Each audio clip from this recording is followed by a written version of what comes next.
گنبد خضرا سے اس لیے ٹکرائیں کہ ہم اپنے نبی پر درود و سلام پڑھنے والے ہیں.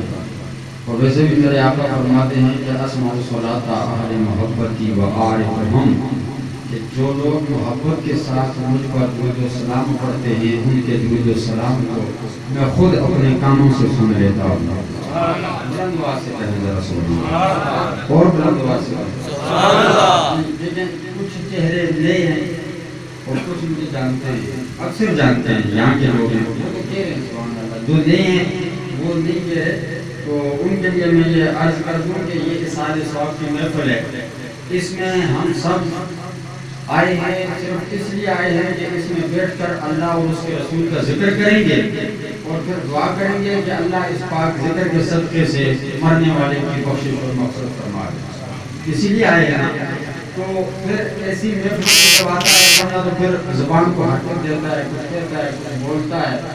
ویسے بھی دنیاوی محفلوں میں آپ جائیں تو رسم و رواج ہے کہ تحفے تحائف لے کر جاتے ہو، کچھ نہ کچھ گفٹ وغیرہ لے کر جاتے ہو. تو یہ مرنے والوں کی محفلیں ہوتی ہیں تو ان میں بھی جب ہم آتے ہیں تو مرنے والے کے لیے ایک تحفہ لانا پڑتا ہے ہر کسی کو، کیونکہ شرح صدور کے اندر علامہ جلال الدین سیوطی رحمۃ اللہ علیہ فرماتے ہیں کہ جب یہ دعائیں مانگی جاتی ہیں تو فرشتے لے کر عرش کی طرف جاتے ہیں. میرا رب فرماتا ہے فرشتوں کہاں سے آئے؟ عرض کرتے ہیں باری تعالیٰ فلاں محفل سے آ رہے ہیں، تیرے بندے کے لیے فلاں لوگوں نے دعائیں مغفرت مانگی ہے. تو اللہ فرماتا ہے میرے فرشتوں اس دعا کو نور کے دریا کے اندر غوطہ زن کر دو. اس دعا کو، ان جملوں کو جو ہماری زبانوں سے نکلتے ہیں، فرشتے نور کے دریا کے اندر ڈبوتے ہیں. رب فرماتا ہے اب باہر نکالو. جب باہر نکالا جاتا ہے تو وہ ایک نور کا تحفہ بن جاتا ہے. فرشتے عرض کرتے ہیں باری تعالیٰ اب کیا کروں؟ میرا رب فرماتا ہے فرشتوں اس نور کے تحفے کو لے جاؤ اور صاحب قبر کے پاس چلے جاؤ. جناب جبرائیل امین اس نور کے تحفے کو نور کے کشت کے اندر رکھ کر صاحب قبر کے سرحانے کی طرف آ کر کھڑے ہوتے ہیں اور کہتے ہیں یا صاحب القبر العمیق، اے صاحب قبر اٹھ کھڑا ہو جا، تیرے گھر والوں نے، تیرے عزیز و اقارب نے تیرے لیے نور کا تحفہ بھیجا. اور وہ نور کا تحفہ کیا ہوتا ہے؟ وہ نور کا تحفہ یہی ہوتا ہے کہ بولنے والا اللہ کا ذکر کرتا ہے، سننے والے سبحان اللہ ماشاء اللہ کی صدائیں بلند کرتے ہیں. یہ نور کا تحفہ ہوتا ہے. تو اس لیے آپ سب اپنی اپنی طرف سے مرنے والے کے لیے کچھ تحفے بھیجیں, کچھ احسان ثواب کریں. یہ کوئی احسان ثواب نہیں ہے کہ آ کر بندہ بیٹھ گیا ہاتھ باندھ کر مولوی کا منہ دیکھتا رہا چپ ہو کے, تو نہ سبحان اللہ کہا نہ ماشاء اللہ کہا, تو یہ تو کوئی بات نہ ہوئی. آئے ہیں احسان ثواب کی محفل میں تو پھر مرنے والے کے لیے احسان ثواب کریں نا. بلند آواز سے کہیں ذرا سبحان اللہ. اب محبت کے ساتھ درود و سلام پڑھیں صلی اللہ علیہ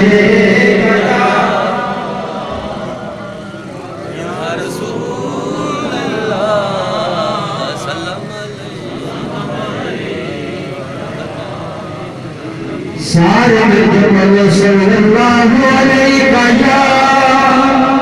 رسول اللہ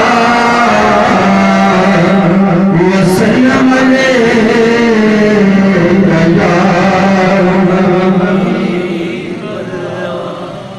کوئی منصور کوئی بن کے غزالی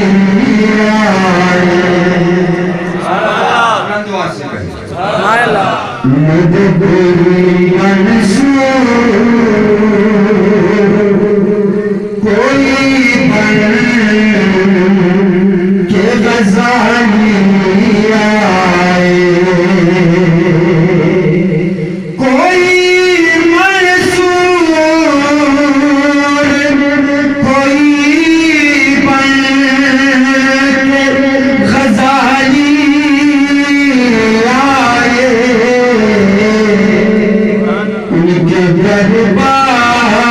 دربار سے ہو کر جو سوالی آئے. شہر نہیں آتا تو بلند آواز سے سبحان اللہ کے لوگوں کے دربار سے ہو کر جو سوالی آئے, ان کے دربار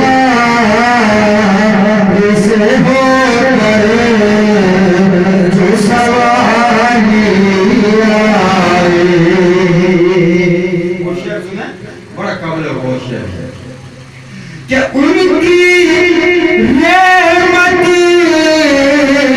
کو تو یہ بات گوارا ہی نہیں.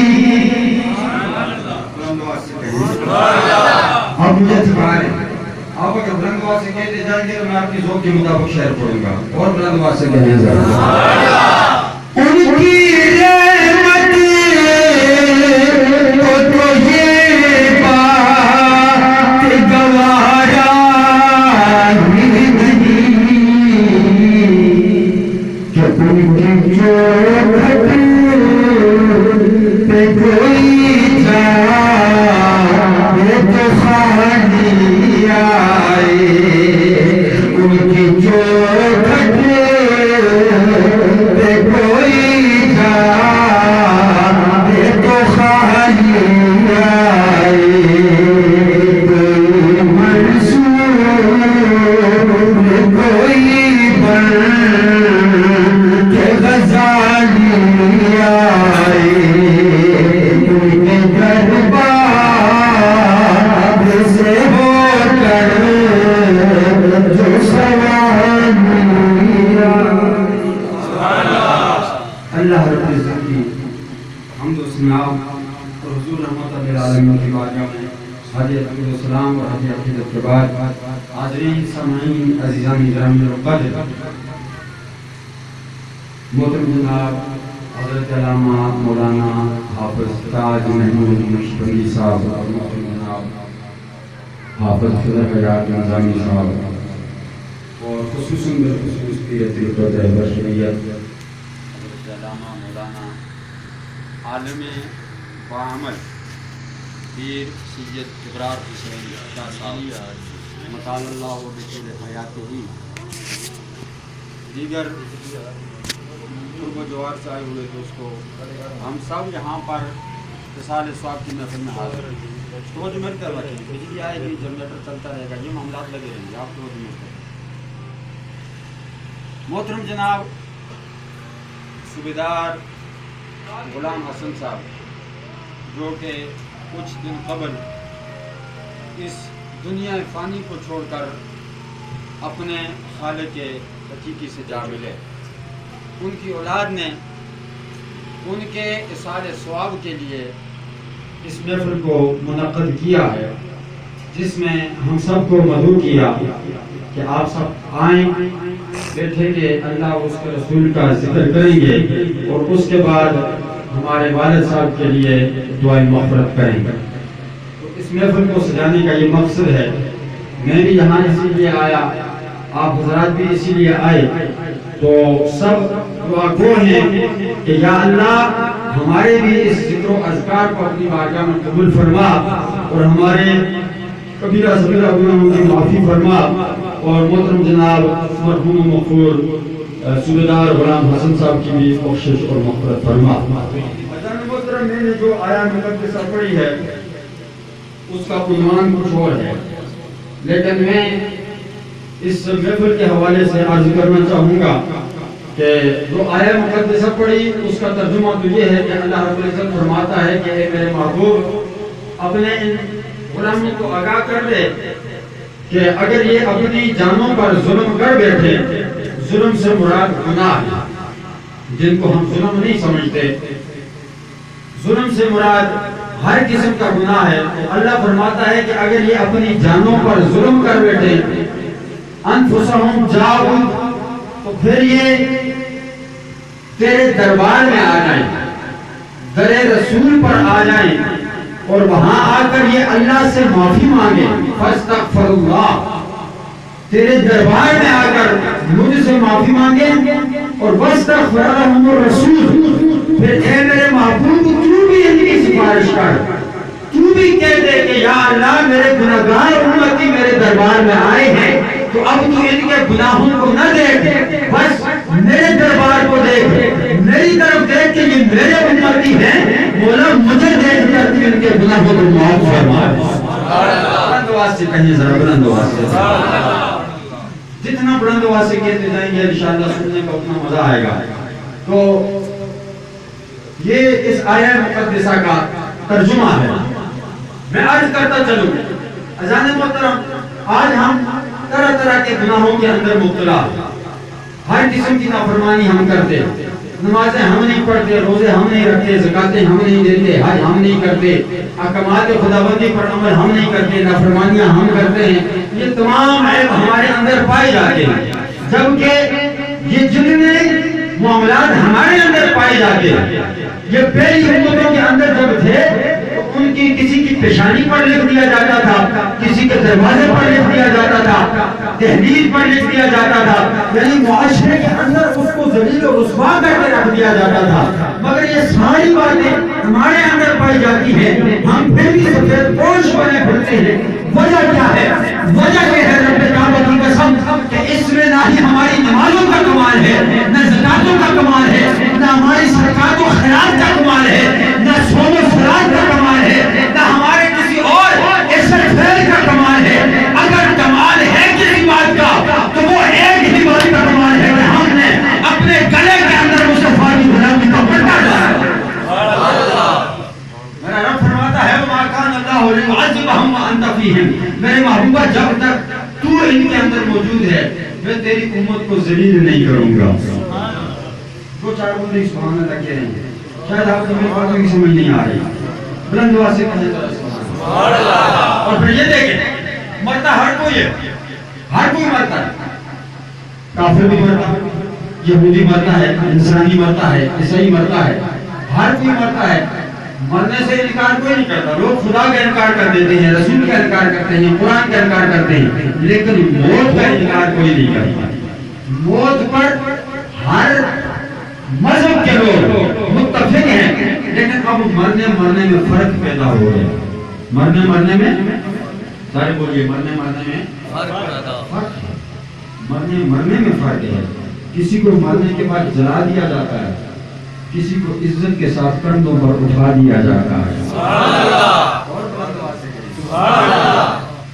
سرکار صلی اللہ علیہ وسلم کے غلام تھوڑی سی توجہ کروں گا، میرے آقا جناب رحمت للعالمین کی رحمت کا صدقہ تو دیکھیے انکار کرتے ہیں، قرآن کا انکار کرتے ہیں، اپنے اپنے مذہب اپنے اپنے عقیدے کے مالک لوگ ہیں، لیکن عزیزان محترم رب کعبہ کی قسم جس کے گلے کے اندر میرے نبی کی غلامی کا پٹا ڈالا ہوا ہے، اس کی عزت کا مقام اور مرتبہ تو دیکھیے نا کہ بعض لوگ مرتے ہیں جنہوں نے میرے نبی کی رسالت کا انکار کر دیا، میرے نبی کی نبوت کا انکار کر دیا، مرنے کے بعد بھی میرا رب ان کو ذلیل و رسوا کر کے رکھ دیتا ہے، ان کو جلایا جاتا ہے، ان کی خاک کو جناب والا ہواؤں میں اچھال دیا جاتا ہے، دریاؤں کے اندر بہا دیا جاتا ہے، مگر غلام مصطفیٰ کی شان یہ ہے جب بھی غلام مصطفیٰ مرتا ہے لوگ جناب والا اس کو جلاتے نہیں، اس کی خاک کو ہواؤں میں نہیں اچھالتے، اس کی خاک کو دریاؤں میں نہیں بہاتے، جب غلام مصطفیٰ جب بھی مرتا ہے لوگ باعزت طریقے سے غلام مصطفیٰ کو غسل دیتے ہیں، اس کے بعد نماز جوڑا پہناتے ہیں، کفن پہنا کر اپنے کندھوں پر اٹھاتے ہیں، ان لوگوں کی زبان پر میرے رب کا ذکر جاری ہوتا ہے۔ اور بلند آواز سے کہے ذرا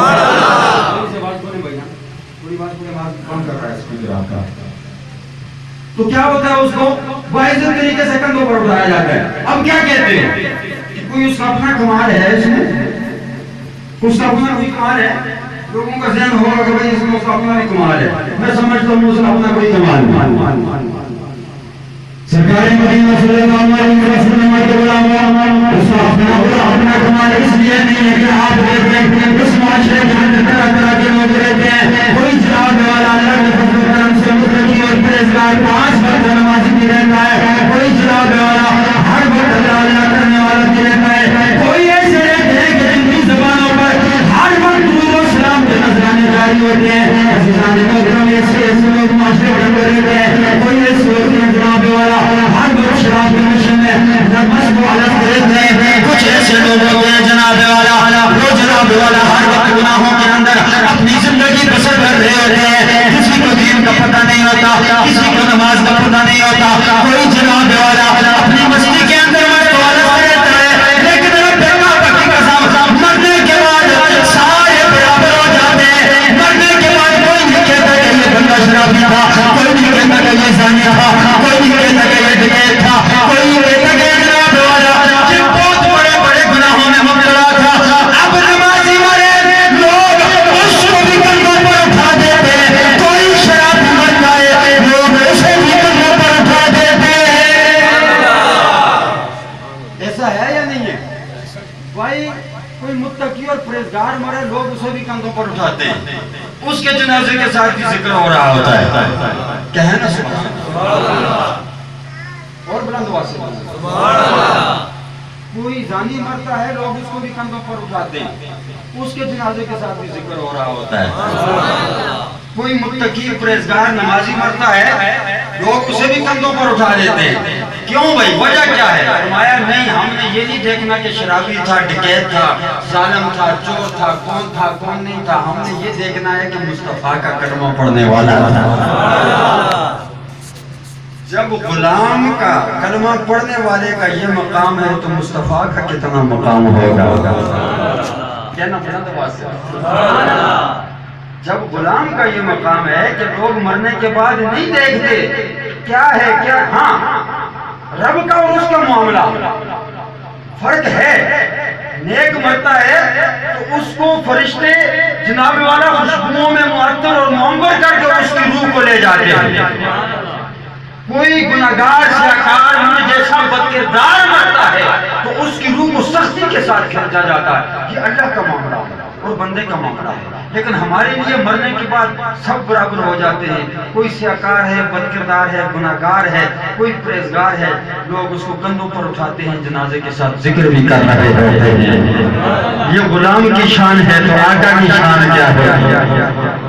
اسی لیے میں کہا کرتا ہوں کہ کیسے سمجھے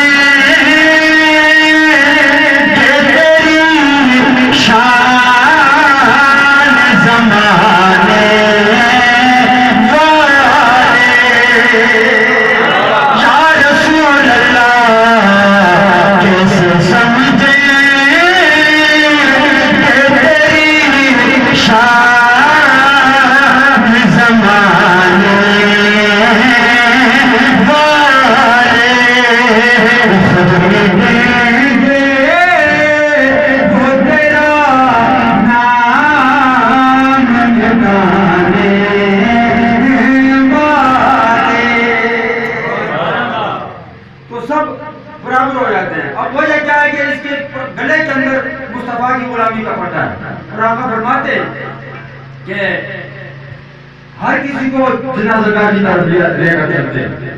نیک جو ہوتا ہے وہ کہتا ہے جلدی چلو، گناہگار جو ہوتا ہے وہ کہتا ہے آہستہ چلو. اب فرق دیکھ لیجیے، ہمارے لیے سب برابر ہوتے ہیں لیکن اللہ اور رسول کی نظر میں فرق ہوتا ہے. اب نیک کیوں کہتا ہے جلدی چلو؟ اس لیے کہتا ہے کہ آپ کو فرماتے ہیں اس نے مرتے وقت اللہ کا دیدار کیا ہوتا ہے. اب اس کو پتا ہوتا ہے کہ قبر میں بھی دیدار مصطفیٰ نصیب ہوگا، اس لیے وہ کہتا ہے مجھے جلدی لے کر چلو، جلدی لے کر چلو، جلدی لے کر چلو، مجھے میرے مقام کی طرف لے کر چلو. جو گناہگار ہوتا ہے وہ کہتا ہے آہستہ چلو. پوچھا گیا یا رسول اللہ وہ کیوں کہتا ہے؟ فرمایا مرتے وقت اس کو بڑی تکلیف ہوتی ہے، اس کی روح کو ایسے کھینچا جاتا ہے جیسے روئی کے بوری کے اندر کانٹے دار لاٹھی کو گھسا دیا جائے اور اس کو پھر کھینچا جائے. یا اس سے بھی اور علماء نے سخت مثالیں دی کہ ان کو جب کھینچا جائے تو جس قدر روئی اس کے ساتھ سختی کے ساتھ کھینچ کر باہر آتی ہے، ایسے گناہگار کی روح کو، بد کردار کی روح کو فرشتے قبض کرتے ہیں. تو اب اس کو تکلیف کا اندازہ ہوتا ہے، اسے پتا ہوتا ہے قبر میں جاؤں گا تو اس سے بھی زیادہ تکلیف کا سامنا کرنا ہوگا. اس لیے وہ کہتا ہے کہ نہیں، مجھے آہستہ لے کر چلو تاکہ تھوڑا وقت اور گزر جائے. لیکن جو اللہ والے لوگ ہوتے ہیں وہ اس دنیا کے لالچ سے، اس دنیا کی جناب والا حرص و حوث کو ایک سائڈ پر رکھ کر وہ مرنے کے لیے بھی ہر وقت تیار ہوتے ہیں اور قبر میں جانے کے لیے تیار ہوتے ہیں. وہ کہتے ہیں ہمیں جلدی لے کر چلو، ہم رب کے جلووں کا دیدار کرنا چاہتے ہیں. اب ان کو لے کر کے جنازہ پڑا، قبر میں دفنا، جو بھی ہے قبر میں دفنانے کے بعد میرے آقا فرماتے ہیں لوگ جب واپس لوٹتے ہیں نا، جب لوگ واپس لوٹتے ہیں تو ان کے قدموں کی آہٹ کو اپنی قبر کے اندر سن لیتا ہے اور ان کو پہچان لیتا ہے کہ کون مجھ پر مٹی ڈال رہا تھا اور کون آخری بندہ میری قبر سے واپس جا رہا ہے. یہ شان ہے سرکار کے غلاموں کی، خود ان کا اپنا عالم کیا ہوگا. سمجھو میری بات کو. اب سن لیجئے کہ میرا رب غفور الرحیم ہے. گناہ ہوتے ہیں انسان سے اس دنیا کے اندر، لیکن مرنا ہے. اب مرنے کے لیے ہر وقت ہمیں تیار رہنا ہوگا. اس لیے عزیزان محترم، اللہ کی یاد سے، اللہ کے ذکر کو ہر وقت اپنے دلوں کے اندر بسارو، ہر وقت اپنے لبوں پر چھڑارو تاکہ ہم ہر وقت تیار رہیں اور اللہ سے یہ کہتے ہیں کہ مولا ہم ہر وقت میری بارگاہ میں حاضر ہونے کے لیے تیار ہیں. کوئی ڈر نہیں کہ ہمیں کب موت آئے گی، کیسے آئے گی. اور پھر دیکھو غالباً حضرت داؤد علیہ السلام کی بات ہے، ان میں اور جناب آخری بات کر رہا ہوں، میں بات کو ختم کرنے کی شاہ صاحب کو دعوت دے رہا ہوں. ان میں اور اسرائیل علیہ السلام میں بڑی دیر دوستی تھی. کوئی اور پیغمبر بھی ہو سکتا ہے، یعقوب علیہ السلام ہو سکتے ہیں یا ایوب علیہ السلام ہو سکتے ہیں. بالکل میں کریکٹ نہیں کہتا کہ میں جس طرح یعقوب علیہ السلام، ان دونوں میں بڑی دوستی تھی آپس میں. تو یعقوب علیہ السلام نے اسرائیل ایک مرتبہ آئے تو یعقوب علیہ السلام نے فرمایا کہ اسرائیل کیسے آنا ہوا کہ میری روح قبض کرنے تو نہیں آئے. تو اسرائیل علیہ السلام نے عرض کیا کہا نبی اللہ نہیں، ابھی آپ کی عمر باقی ہے تو ابھی آپ کا وقت نہیں آیا. یعقوب علیہ السلام نے فرمایا کہ کیا تم جب کسی بندے کی روح قبض کرتے ہو تو اس کے پاس پہلے کوئی قاصد وغیرہ بھیجتے ہو، پہلے اس کو آگاہ کرتے ہو تو پھر اس کے پاس جاتے ہو یا ڈائریکٹ چلے جاتے ہو؟ اسرائیل نے کہا نہیں، میں قاصد بھیجتا ہوں اور جب آپ کی روح قبض کرنے کا وقت آئے گا تو میں آپ کے پاس بھی قاصد بھیجوں گا. میں آپ کے پاس بھی قاصد بھیجوں گا. اب سنیے قاصد کون ہے؟ جن کو رب بھیجتا ہے کہ جاؤ میرے بندے کے پاس، اس کو بتاؤ کہ اس کا وقت آنے والا ہے، اس کا وقت برابر ہو چکا ہے، قریب ہے، مرگ الموت ہے، منہ میں ہے. تو اس لیے وہ تیاری کرے، میرے ذکر سے غافل نہ ہو، میری یاد سے غافل نہ ہو، میری عبادت سے غافل نہ ہو. رب آگاہ کرتا ہے، لیکن ہم جیسے گناہگار لوگوں کی عقلوں پر پردے پڑے ہوتے ہیں، ہمیں پتہ نہیں. سرکار مدینہ صلی اللہ علیہ وسلم جناب یعقوب علیہ السلام نے فرمایا کہ میرے پاس قاصد ہے جناب اسرائیل نے وعدہ کر لیا کہ یا نبی اللہ جب بھی آپ کا وقت آئے گا میں اس سے پہلے آپ کے پاس قاصد بھیج کر آپ کو آگاہ کروں گا. آپ کا وقت قریب آنے والا ہے. جناب جب بھی میرا مرنے کا وقت قریب آئے گا، جب بھی میرا وصال کا وقت قریب آئے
قوت سماعت جواب دینے لگے، قوت بصارت جواب دینے لگے، قوت قدرت جواب دینے لگے.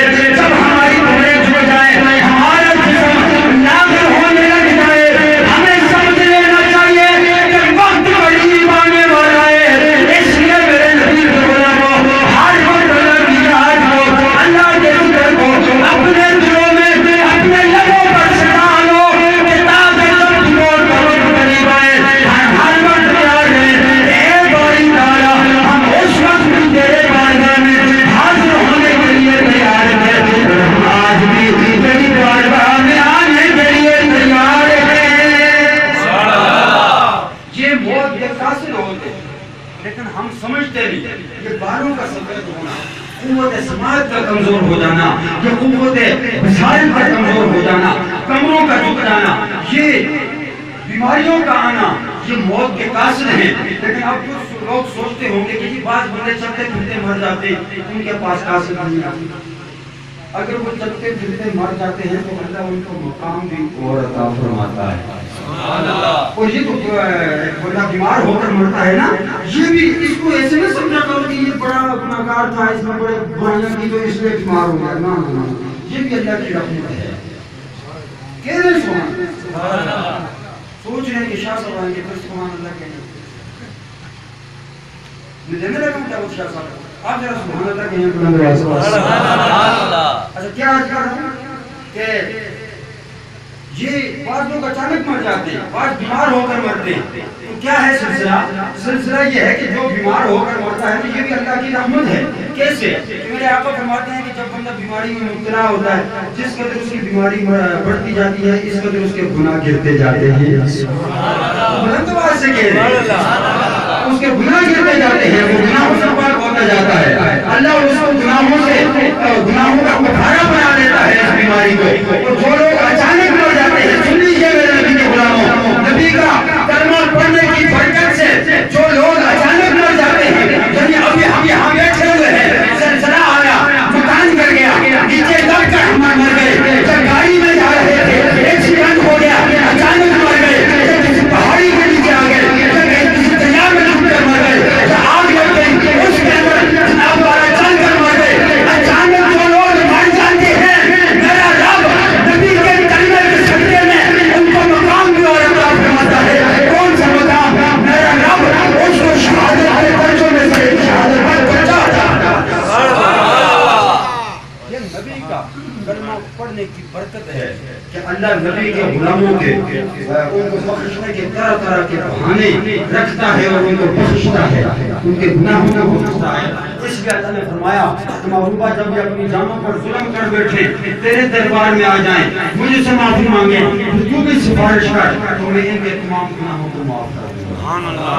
اللہ رب العزت ہمیں ہر وقت اپنی یاد میں، اپنے ذکر میں لگے رہنے کی توفیق عطا فرمائے، نمازیں پڑھنے کی توفیق عطا فرمائے، دین کو سمجھنے اور اپنے بچوں کو، اپنی اولاد کو، اپنی آنے والی نسلوں کو سمجھانے کی توفیق عطا فرمائے. میں نے ٹائم زیادہ دیا، اگر اس کے لیے معذرت چاہتا ہوں. آپ تمام حضرات سے بھی اور چودہ شاہ صاحب سے اور علماء سے معذرت چاہتا ہوں. اللہ رب العزت ہمیں کی توفیق عطا فرمائے. وآخر دعوانا الحمدللہ رب العالمین. میں بلا تاخیر شاہ صاحب کو دعوت دینے لگا ہوں، لیکن نعرے کا جواب ذرا اور جوش طریقے سے نعرے کے جواب میں کافی خطاب ہے کہ شاہ صاحب کو یہ آل رسول ہیں، آل رسول کا بڑا مقام اور بڑا مرتبہ ہوتا ہے. ان کے چہرے کو دیکھنا بھی اللہ کی عبادت ہوتا ہے. اس لیے ذرا پرجوش طریقے سے نعرے کا جواب دیں تاکہ ہماری حاضری اللہ اور اس کے رسول کی بارگاہ میں رہے. نعرہ تکبیر، نعرہ رسالت.